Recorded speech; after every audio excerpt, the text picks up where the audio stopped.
we will commence with the masterclass. Thank you so much.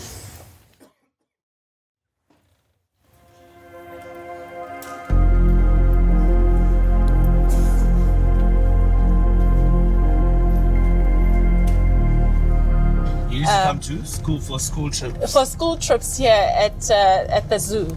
Right. And I remember distinctly that every time we'd be in the bus and we'd be singing and it would be hectic in the bus, as soon as we enter the suburbs, the teachers would say, shh, shh, white people don't like noise, you know. And I used to get so amazed at these white people who did not like noise, and certainly from school kids who were singing so beautifully, you know. But the thing is, I'd go home and I'd say to my mom, Mom, do you think that one day I'll live there? And her answer, which I find to this day to be truly empowering, was, you never know.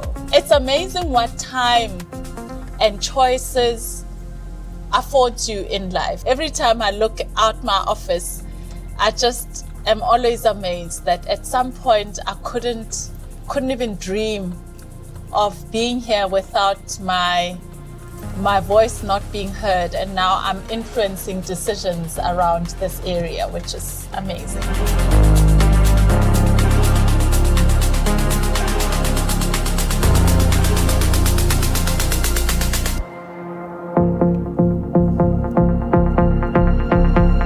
It's actually shaping the mind to have intentionality, because sometimes we arrive at places and we never had the intention, we never had the foresight, we never had the vision, we never understood ourselves in the context of the problem.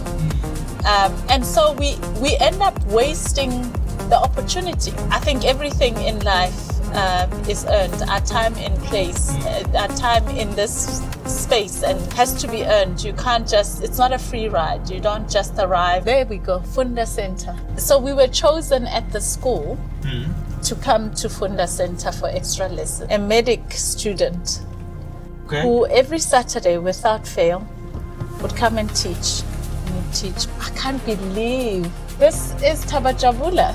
And if you were late, you'd kind of stand around here until you're called in to the assembly. But that was the hall. We used to come there. And look, it was only established 1979. Oh, nostalgic. Very nostalgic. We were the only two that were punished. The rest were leaving, but we were the only ones that got a beating. It's so funny. Sometimes people see something in you. They're like, you are not going to be out of line. Right or wrong, they'll leave others, but they will make sure you don't get out of line. It was incredible. This used to be the school. They demolished it. You only have one point in life, but you can do so much if you have foresight, and you can use your energy differently. How did we get here where things sometimes don't work? And there are so many of us that could do something. And that's a guilt one has to live with. That's the unfulfilled. You look at your life and you say, some of it, you had ability to change lives and you didn't. And you've got to take stock of that and learn with it. There could have been. But it doesn't have to be the could have been for life. You can always change it around. You can always change it around. I worked in the butchery. The butchery was here. I was the cashier and I had two people reporting into me. So the police were chasing us with horses. They had come with horses now. And we ran into one of the homes here. The young boy said, come, and we got in.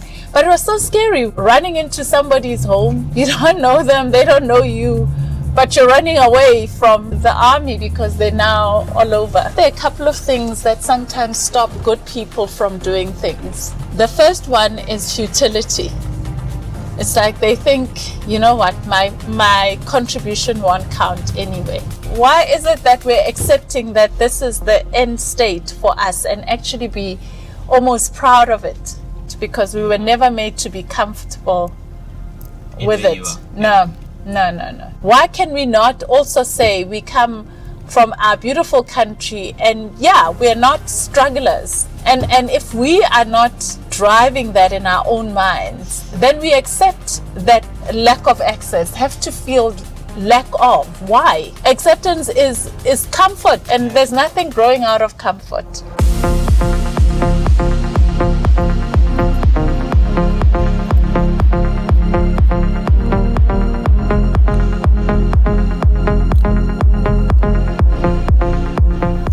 Now, it's not every day that you get to introduce a speaker who wears so many hats: an executive, an entrepreneur, a community leader, a coach, and most importantly, a Black South African female who is deeply committed to seeing her country rise with purpose and with heart. Today, we're incredibly privileged to be guided in thought by a leader who not only sits at the wheel at many major institutions, but also stands firmly rooted in her values and community. Ms. Angela Mhlanga is no stranger to boardrooms or balance sheets, but her leadership extends far beyond profit margins. She is a leader who sees the economy as a living, a breathing network of people, power, and potential. Her journey started in a family-run butchery in Pimville, Soweto, at the age of 12 years old. She was already learning how business works, but not just the transactions, it was the grit and the community behind it. And that experience still echoes in the way that she leads today. She has led the highest levels of South Africa's financial services sector, yet her lens remains that of a citizen deeply invested in transformation of the people, the structures, and most importantly, the mindsets.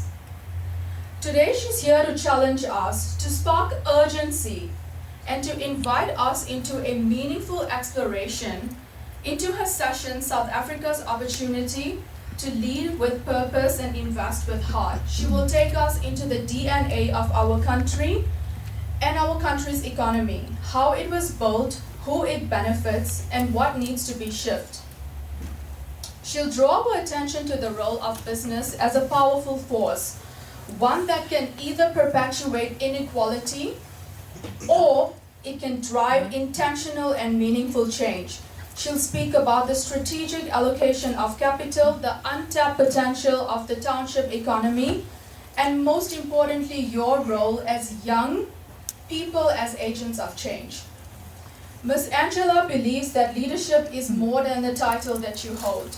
It's about the courage to question the system and mainly the heart to reimagine it. Everybody, please help me to welcome a powerhouse of wisdom and of authenticity, Ms. Angela Mhlanga.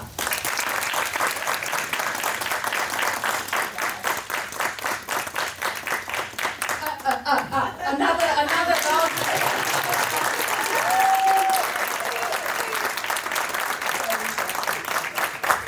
I thought that was the initial round of applause was sufficient, but thanks, Grace. And thank you again for a very warm introduction. Wow, I was sitting there thinking, who the hell is that? And really thank you again for supporting me in preparing for this session. Your professionalism and your conscientiousness is truly amazing. I'm very grateful. And I just want to also acknowledge Josh. I don't know where he is. He might be around here, but the guy who's been walking around filming, he supported me to actually do my best here this morning. So thank you very much to him in absentia. So you recognize one thing, that Lincoln called a whole lot of people to come talk, and he said it's a masterclass. Now that is very intimidating because I'm certainly not an academic, I'm certainly not a specialist, I'm a generalist at best. And so what you're going to get are just my thoughts that keep me pondering and asking, how do I share this with people in a way that it makes sense? So I hope that you allow me to let you into what's been happening in Angela's mind, questioning where we're at as a country and what we need to do about it, right? Because it's quite easy to kind of listen to newspapers and the like, and then you get lost in the noise of it, and you actually also wonder what's your part in it. So I'm hoping to share just some of where my thoughts have been and how I've looked at my part in all of this. So I titled this talk South Africa's Opportunity, which I believe lies in the heart of leadership in this country and the resources that we have. And I believe that if, as a country, we start actually optimizing that, we will go so much further in terms of growing the potential of this country. So the question I often ask is there a way in which we can invest in purpose? Yeah? We spend about 10% of our GDP on fixed investment in this country. So both corporates and government spend money to invest. The bulk of it is basically corporates and us investing. When you buy unit trusts and the like, that money also goes into investments in the country. But the government will spend about 30%, government and SOEs, and the rest of it is actually the corporates and us. And the question is, how do we utilize this money in a way that actually we shift the dial? I don't think this is the ultimate state. Imagine if 50 years from now, we gift this to our grandchildren and we say, that's a legacy we've built for you. I don't think that's what any of us, regardless of color, creed, race, whatever, right? I don't think this is what we want to end at. So we need to be a little bit more purposeful with what we're doing in terms of investing. I think that all of us, at our heart, at our gut, we want to change how the country is set up. I drew that triangle as a visualization to say, at the moment, what we have is the majority of the people in this country earning less than 5,000 rand. Just think about it. What do you do with less than 5,000? In fact, it's far less for some, yeah? And then the rest, all of us here are middle class and above. In fact, a lot of us are actually defined as upper income if you're earning above 22,000 rand. But the majority of the people are earning far less.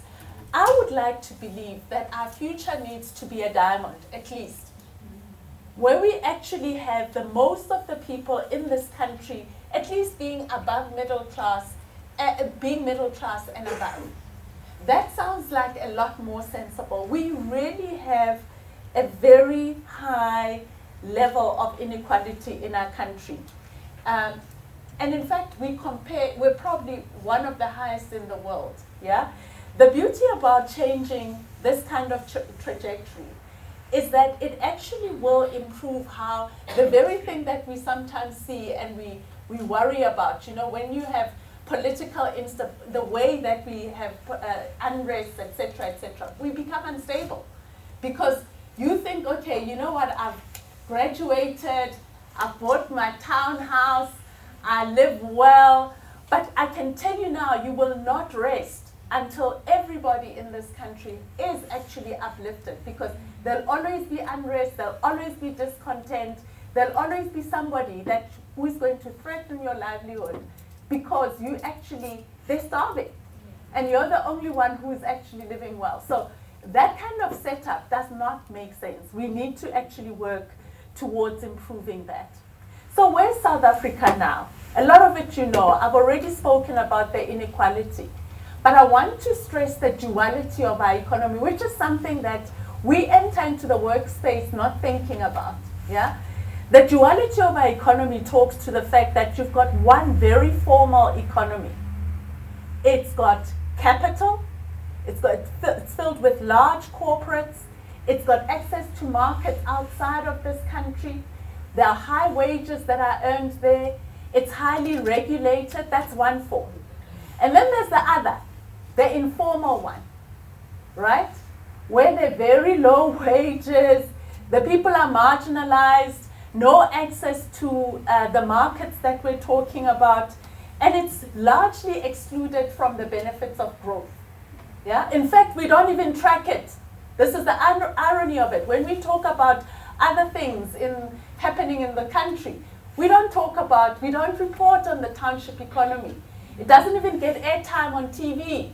Why? Because it's that thing, that it's almost like Africa in the world. They don't talk about us, but we exist, right? That's exactly what we do with the township economy, or economies that are previously excluded. We all know about the high unemployment. I'm not going to talk much about it. But I think the important aspect to realize about our country is that it's very export orientated. And that is actually fundamentally as a result of where we've come as a country. Yeah, you'll hear the mining industry will tell you about battling with beneficiation.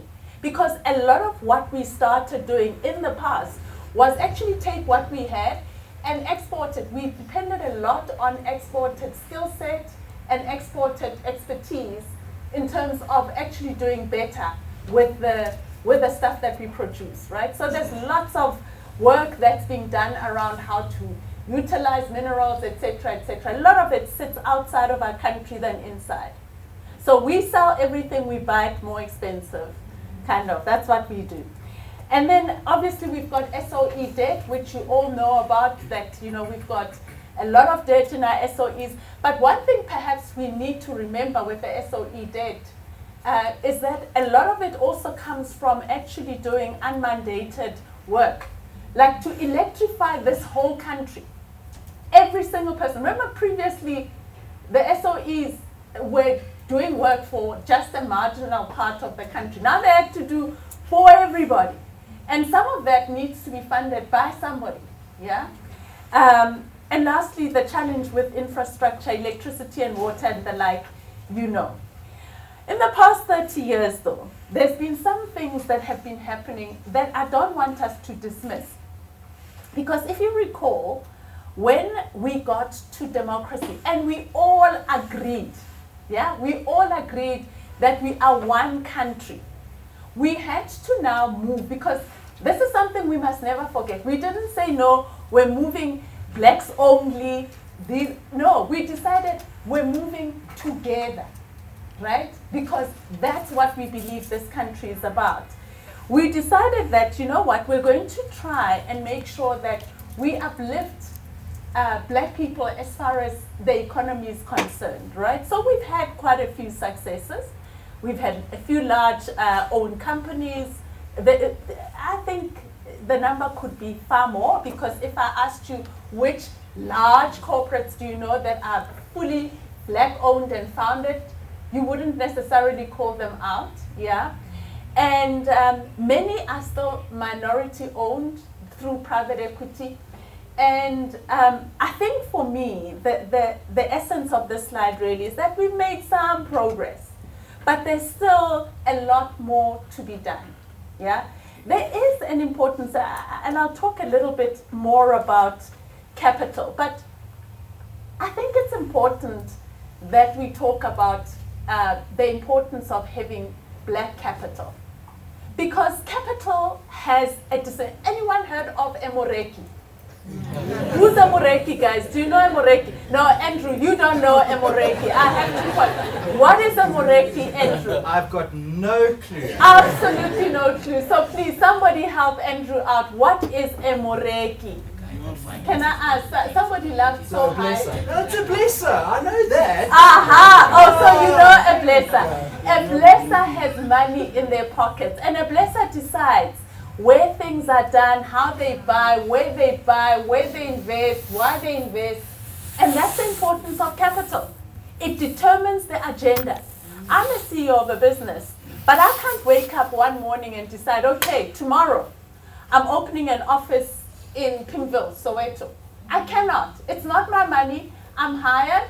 I have a board. I have to get mandate. I have to give reasons, etc., etc. But if the capital in the company decides, you know what, we believe we want to set up place there, we think there's a good strategy there, they can deploy that. And that's the importance of capital. You are the ultimate moreki. You bless people in terms of where decisions get made. And that's why it's important that we do not dismiss black capital in the country. Even though at the moment it might seem a little misdirected in terms of where it invests, it's critical that we have the time for it to define purpose so that it can actually add to the country. Yeah?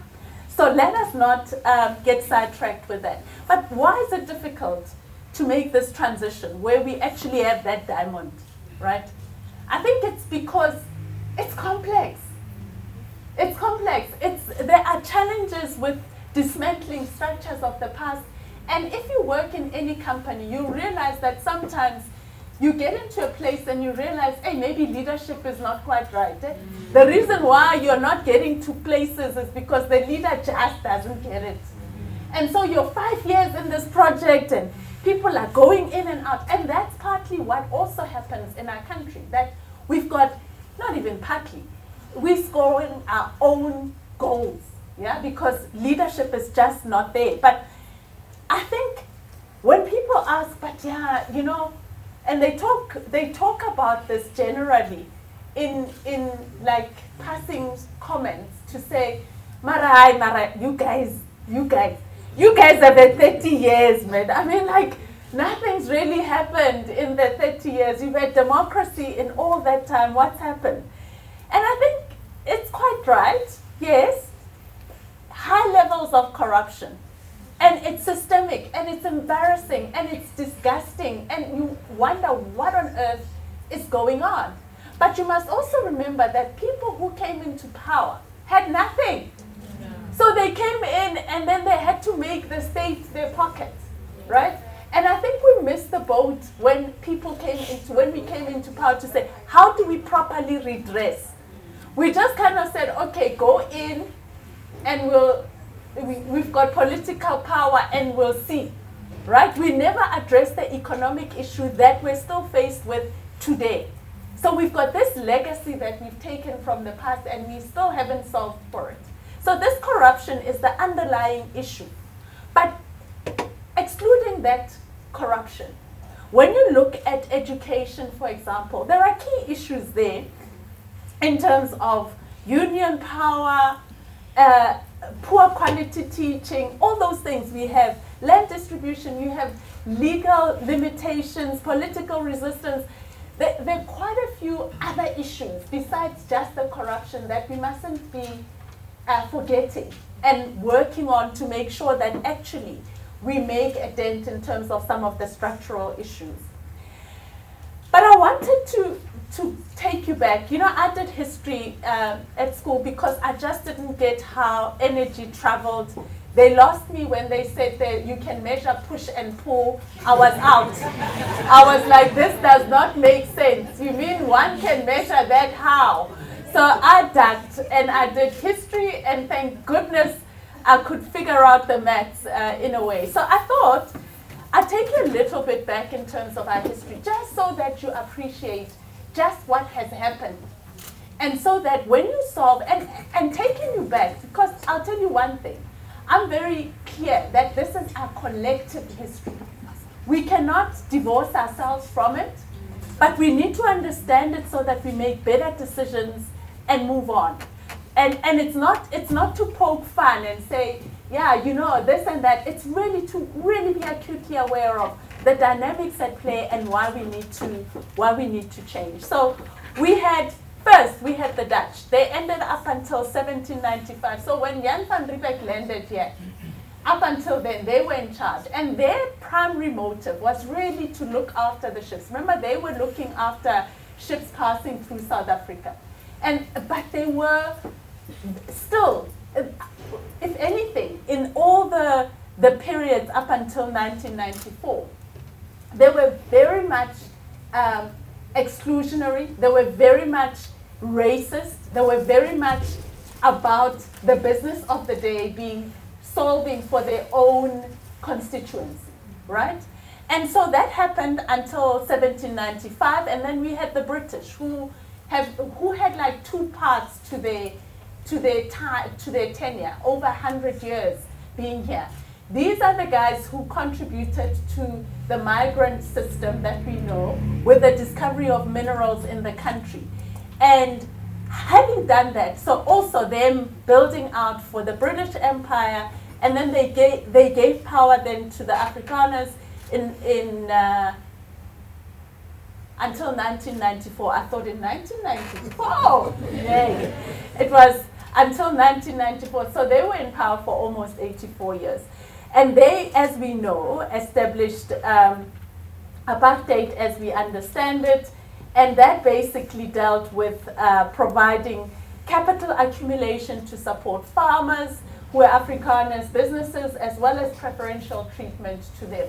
So in over 300 years, there was systemic movement to make sure that the majority of the people were excluded from the system. And the structures, whether it's funding, etc., were set up to make sure that you don't. So when you now look at what we're left with in the 30 years that we had the ANC government, because I put it up until 2024 because now we've got the GNU, you have to realize that they were faced with primarily two things. One, to take the whole country forward, to have a common vision for everybody here.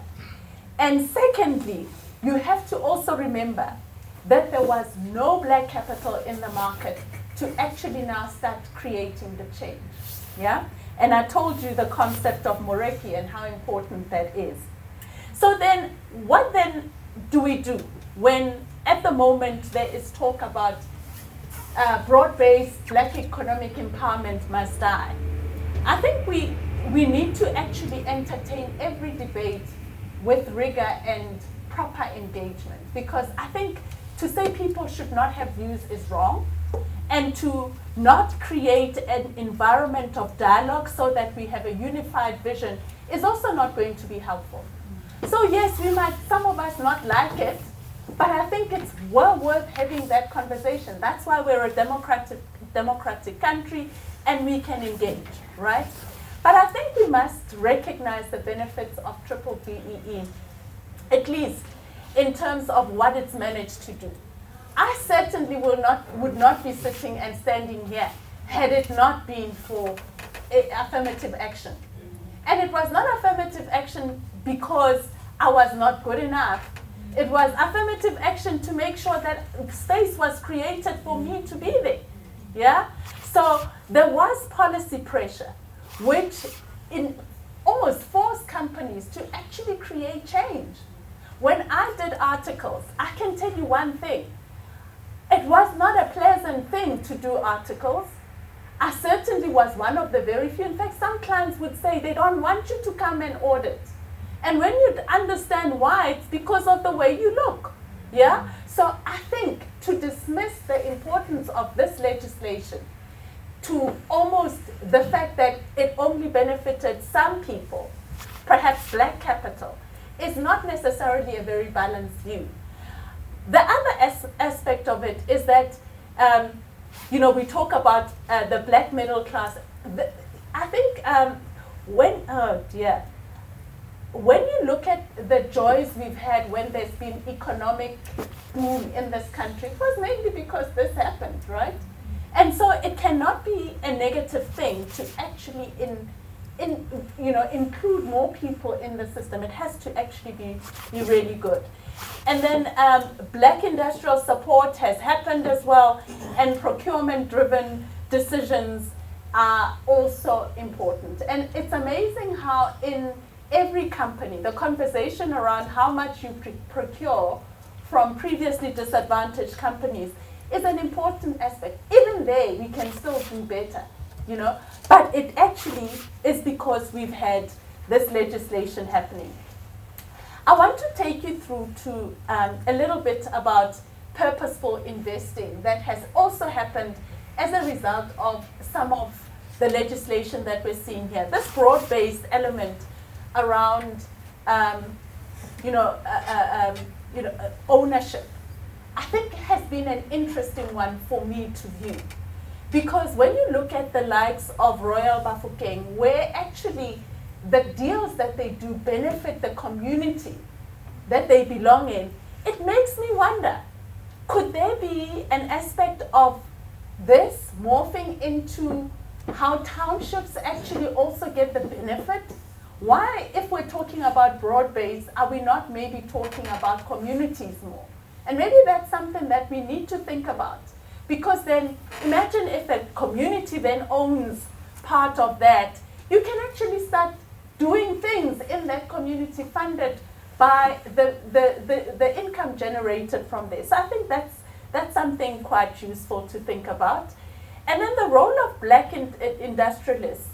I spoke to quite a few of the people that I classified, at least in that space, and they're quietly doing some work. A lot of the asset managers, for example, that are coming through now that are black, are funded by these black industrialists. So again, I think that the definition and purpose for this money is being set. It's not quite how we'd like it to be, maybe loud and pronounced, but I think they're also trying to figure things out.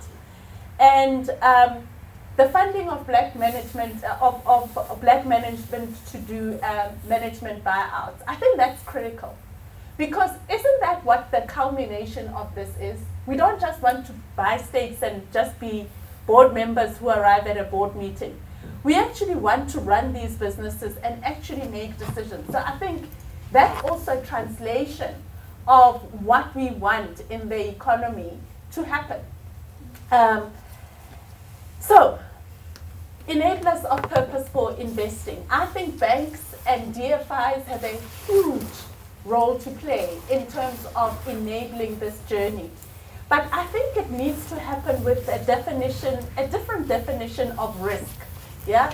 And maybe it's not just banks on their own, it's both of them working together, because you have a development aspect and you've got a commercial aspect that needs to be taken into consideration. And then I've spoken about the industrialists, but the role of regulation is so important and needs to be acknowledged. The Competition Commission and the Competition Tribunal have done a superb job of trying to balance all these aspects out. So whenever there's a merger that's being done, there are considerations around making sure that there's competitive elements to be considered before the deal gets signed off, to make sure that you don't have an economy with just big giants and there's no one who can actually enter the economy. So let's talk a little bit about township development. I've given you a little bit of the history. Note, this was not a project where when it was developed to say, okay, good things are going to come out of here. It was developed to make sure that what we see coming out right now, where you have people like me coming out of it, is a mistake. Because the education was meant to be bad. I did Bantu education.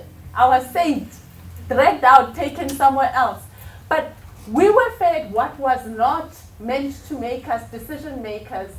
And somehow, that we are all here makes it it's a miracle of nature, right? But there is hope here. Imagine, we've got an economy that has developed, and we have to be proud of our economy, by the way. I'm not shooting it down. I'm just portraying the fact that there are two elements to it. One, hugely successful, very modern, very good. But we need to think about this one as well, which is in the background of an already formed economy, if I can put it that way. But think of this. We've got 21 million, just nearly 21 million people sitting in townships, almost 585 townships or so in the country, right? This is the size of a small country. Malawi, I don't think, has as many people as we've got in the townships. Yeah, Rwanda hasn't got as many people as we've got in the townships. This is an economy waiting to happen on its own. And now the question is why? How? When are we going to see this as an opportunity instead of a thing that kind of sits there? I'm always amazed when we as companies go to the rest of Africa to go invest, right? And we leave the rest of Africa right here, where we can actually do something there and cultivate something. But it's not easy, because in this environment, you have a situation where you have unrest, it's unstable, right? And the July unrest cost this country close to 50 billion rand. And 100 million rands of that was lost in education infrastructure. So when we get mad, we destroy. We destroy infrastructure left, right, and center, and then say, yeah, Mara, we don't have the resources. Huh? So there is something that has to change and something that has to be laid in those environments. And so the question is, if I can conclude on the topic of purposeful investing, is how do we do this?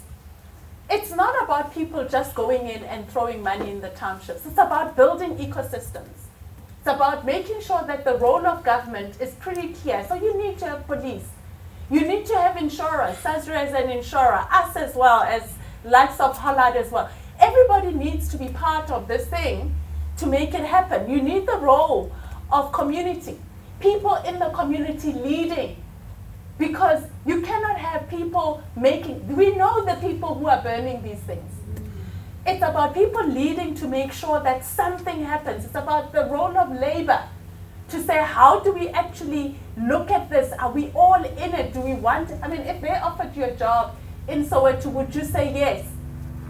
So professionals also we need to do more work with professionals, guiding them, enabling this conversation to be something that is aspirational, yeah?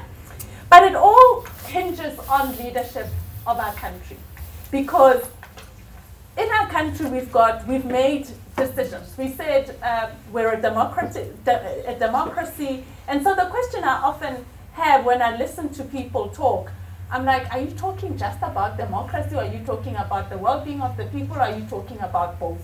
Yeah? And it has to be about both all the time, because that's what we chose. Our Bill of Rights, it ensures that we say in there that it's universal suffrage for adults, so all adults can vote, and there should be regular elections, right? But we also say that there is a right to life. And a right to life talks about quality of life, access to healthcare, etc., etc. So I think any leader in this country, any leader, not just a political leader, any leader should have a vested interest in understanding that's what it takes to lead at a higher level. It's a high-grade leadership. And you guys are all high-grade. We're not just talking about leading just in your department. It's actually recognizing that you are enabling a system. And in what you do, there is impact. Yeah? So we have a very strong constitution that we rely on. But what is our rallying cry? What is this thing that we cling on that says, you know what, we're going to be great in the next 10 years. And we cannot depend on Siya Kolisi and the guys to be nation builders. Every time we destroy things, and just as we're about to crash, they come and they win. Yeah? I'm told I'm running out of time, so I've got to make it quick. The reality is that democracy doesn't shield us. Just having democracy doesn't shield us, because democracy leads to also leaders like Trump being voted in, and decisions that in the UK they didn't like, where Brexit happened. Yeah? And everybody was wondering how Ubaba ended up being voted. It's because democracy reigns. When you don't deliver on what people require, they will listen to those people that say something that sounds like they can deliver. Yeah, so the only way in which we can reconcile the interests of the majority and the minorities to bring it all together is to deliver on what we promise. The role of society, I don't want to stress too much. I've spoken about it. I just want to conclude by just saying that, leadership is the capacity to translate vision into reality. And that's what we all need to realize in the next couple of years. And to conclude on the heart of leadership, I think it's important to understand, one, we need a common vision. Two, we need to have integrity, leaders who actually make decisions that are right when no one is watching, not when everybody is watching. They need to be empathetic. You can't see people dying. You can't see people not sitting in long queues in hospitals and not be empathetic to act. You need to be courageous, especially when it involves your friends and family, to say, actually, no, we're not going to do this because this is the right thing to do. And the act of service, which involves making sure that as leaders, we change the trajectory of the future of our country. And that's where I'll end, guys. I know I've taken a bit of time, but thank you so much.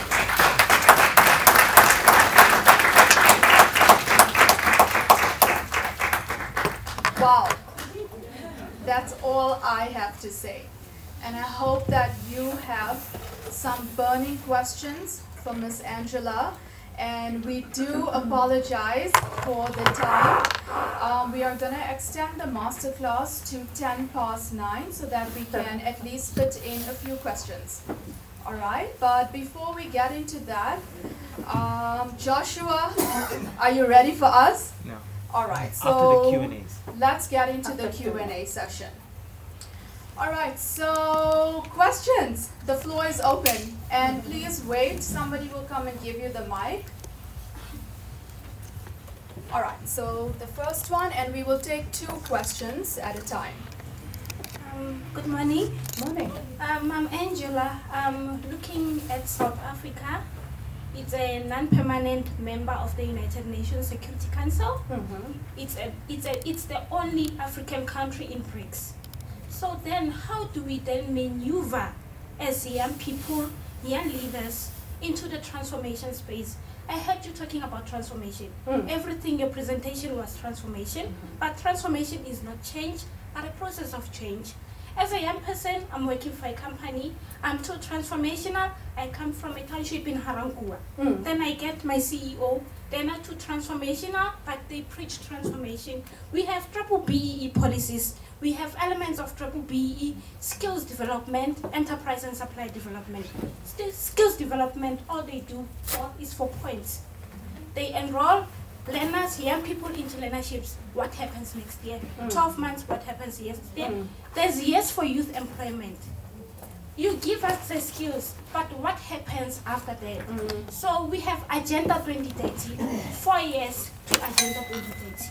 What's going to happen to us? Yes, we are too transformational, we are young leaders, but how do we then maneuver to Agenda 2030? How do you, as corporates, maneuver with us as young leaders in your companies? So I just want to find out that, yes, we do it for impact. Our influence is for impact, but transformation is a struggle. If we have bosses, our employers who are not too transformational. So my question is, how do we then maneuver to Agenda 2030? Are we 50% to Agenda 2030, or we are still on 10%, and then we're gonna blame it on democracy? No, we are not there. But I want to understand, how do we then maneuver? We have Henley Business School Africa. South Africa must be the I think this is a serious issue, right? And I think it's something, again, to your point, we can tick boxes, or we can actually say, how do we address this key issue? I know that for me, learnerships are not just for me to give you a skill for 12 months and then you go out. And we tell our learners that, you know what, you've got an opportunity for a job. Okay? And what we're going to do is train you. And I speak with confidence that over 80% of the people that come in end up actually getting a job. Yeah? So I think, again, my sister, it goes back to the heart of leadership. And that has to be something that as leaders and personally, how can I put it in a nice way? I debate with leaders around their heart. Because Because you can do everything, just kind of like, it's a job. Like, you know, when some of, I hope none of you, get to work and you're like, I'm just working, yeah. It doesn't end just because you're a leader, eh?